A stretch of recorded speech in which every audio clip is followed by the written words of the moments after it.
They 112 of 365. 22 April 1950 रोजी doctor Babasaheb Ambedkar यांनी कोलंबो, श्रीलंका येथे होत असलेल्या जागतिक बौद्ध परिषदेत सहभागी होण्यासाठी प्रवास केला. या महत्त्वपूर्ण भेटीदरम्यान त्यांनी बौद्ध धर्म ही एक सामाजिक क्रांती आहे या विषयावर आपले मूलभूत विचार मांडले आणि आंतरराष्ट्रीय बौद्ध नेते व विद्वानांशी संवाद साधला. ही यात्रा त्यांच्या या विचाराला आणखी बळ देणारी ठरली की बौद्ध धर्म हा भारतातील दलित आणि शोषित वर्गासाठी सर्वात योग्य आध्यात्मिक मार्ग आहे.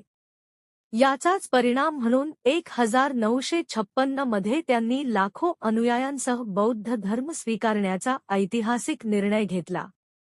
कोलंबो परिषद हा आंबेडकरांच्या तत्त्वज्ञानातील आणि धम्माद्वारे सामाजिक परिवर्तनाच्या त्यांच्या दृष्टिकोनातील एक निर्णायक टप्पा ठरला.